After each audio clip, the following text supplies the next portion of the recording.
Hi everybody, it's David Porter, and today I want to talk about psychedelics as I sip my delicious Starbucks strawberry acai lemonade.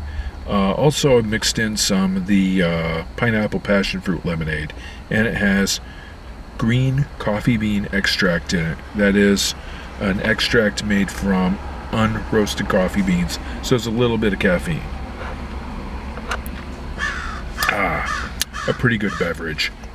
Unfortunately, a crow decided to land nearby and caw, and is creating some unwanted background noise in my video.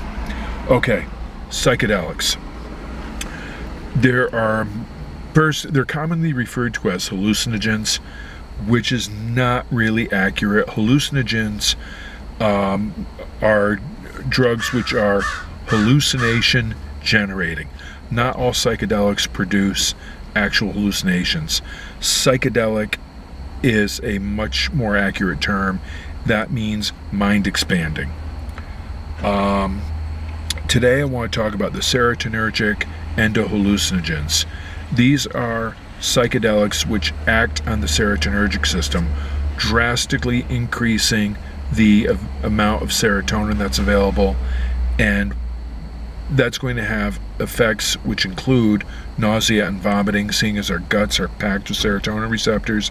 Serotonin also has a job of regulating sensory input, so a sudden increase in production of serotonin will result in altered perception, typical of the psychedelics.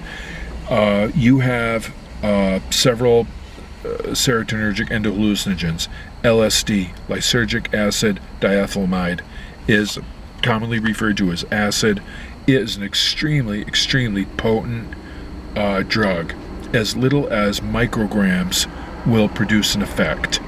There's a great deal of mythology, many myths and misconceptions around all the psychedelics, especially LSD. I've heard nonsense like after you do LSD 5 times, 10 times, 15 times, you're declared legally insane. That is absolutely not true. Or LSD accumulates in your cerebrospinal fluid. If you crack your back, even months or years after using LSD, you will start tripping again as you release the LSD into your brain. That's also nonsense. It's just not true. And everybody, I do not recommend using psychedelics, but I'm not here to tell you scared straight stories. Truth, there is no evidence. There's no scientific evidence you can become dependent on them. They elevate serotonin. They do not elevate dopamine. Dopamine is primarily responsible for addiction, because dopamine is a pleasure, reward, and also a memory neurotransmitter. The dopamine loop is, boy, that was good, don't forget, go get more. It's reinforcement, and behavior which is rewarding tends to be repeated, or behavior that's reinforced, or same as rewarded pretty much, tends to be repeated. Cocaine increases dopamine. One psychedelic, it's kind of a hybrid actually between a psychedelic and a central nervous system stimulant, is MDMA, methylene dioxymethamphetamine. That actually is addictive because it creates a dopamine chain. Boy, that was good, don't forget, go get more. Ethanol, boy, that was good, don't forget, go get more. That creates a dopamine chain, especially in people predisposed towards alcoholism. But the psychedelics primarily hit serotonin, so they are not rewarding enough to produce compulsion to reuse. That doesn't mean you don't reuse them, but people do it out of curiosity, out of peer pressure, out of wanting answers to some profound philosophical or spiritual questions, and they think they're going to find the answer with psychedelics. That's debatable. A lot of people believe that. That's discussion for another video. Anyhow, LSD is one example. Psilocybin mushrooms, commonly referred to as shrooms, is another example of, well, it's a botanically sourced, it's what am I trying to say? The mushrooms contain the drug. The mushrooms are not a drug. The drug is contained within the mushrooms. The toxins, and that's what it is, the psychedelic toxins in the psilocybin mushrooms are much less potent than an LSD, and typically the mushrooms have to be eaten by the gram or immersed in hot water and made into an infusion, which is drank. I am told the taste is very bitter, absolutely unbearable, and that's partly because it's an alkaloid, and all alkaloids are going to be bitter. It also tends to produce nausea and vomiting. It could be from the foul taste, and also due to, again, our guts are packed with serotonin receptors, and you activate those serotonin receptors in the gut, you increase intestinal motility, and that means you're going to have rapidly ejected matter from the back door and the front door, if you get what I'm saying. Let's see, what else? Serotonergic endo-hallucinogens. Here's an interesting one. Rye ergot. That is a fungi that grows on rye, and it contains compounds which are pretty much LSD, and it's going to have a lot of the same effects. An interesting note that the psychedelic toxins in the rye ergot fungi are not altered by heat, or at least not significantly, and there is speculation that the events in colonial America, in Massachusetts, in the Salem witch trials, where something like, I believe it was 10 young girls ages 9 to 17 were hung due to allegations of practicing witchcraft.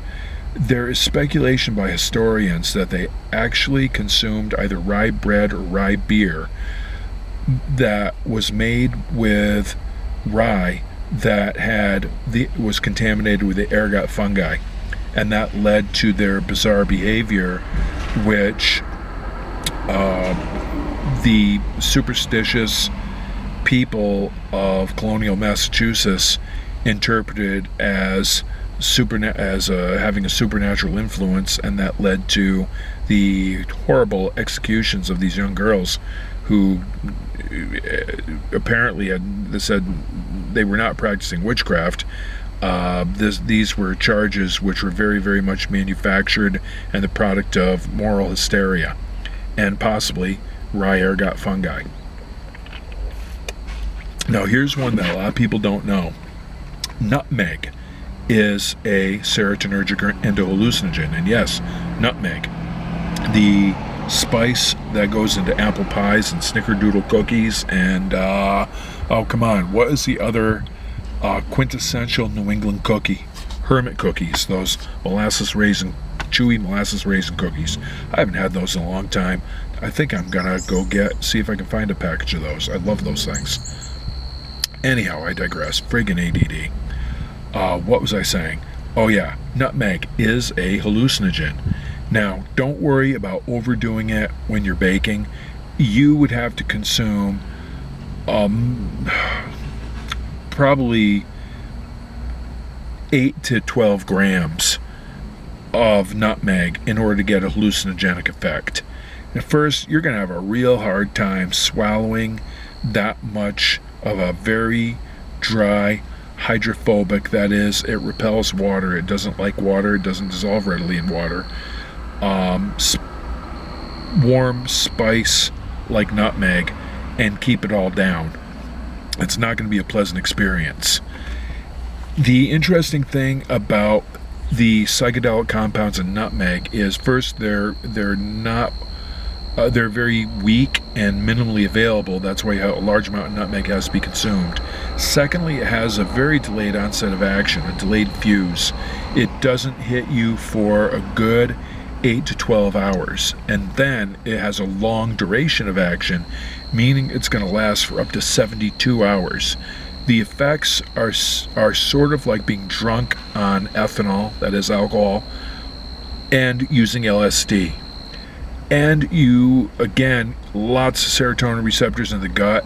You're going to be a lot of nausea, vomiting, and diarrhea. And another thing that happens when you elevate serotonin, you lower the seizure threshold, make it much easier to have a grand mal seizure. So very few people do this twice, because the nausea, vomiting, diarrhea, and seizures really tend to outweigh the pleasure that comes from the feeling of being drunk and the hallucinogens. If that's what you're looking for, people will drink alcohol and or use LSD or psilocybin mushrooms. Nutmeg is just not an efficient way to have this experience. Do not recommend it. I do not recommend trying any of these things. This video is for educational purposes for students in a program where they're progressing towards becoming licensed alcohol drug counselors. And of course, I'm fully aware anyone can watch these. And here's the thing, because I made videos on amphetamines, benzodiazepines, cocaine. I've made videos on a number of different substances. Here's the thing. If you are genetically predisposed towards addiction and curious and have a risk-taking personality, you don't need the information in my videos to go find the stuff and try it. If you are not so inclined, you're going to be watching these videos for educational purposes, either as part of your licensed alcohol drug counselor training program or just for your own personal growth and development, or maybe you're in some related endeavor like psychology or studying other behavioral sciences, or even in criminology or law enforcement and trying to understand this better. So do as you will, but I do not recommend trying psychedelics, though there's no apparent addictive potential. I think it's taking unwarranted, unnecessary risks. That's my opinion. And yes, I know many will disagree with me. So those are my thoughts. Thank you very much for watching. Please hit subscribe.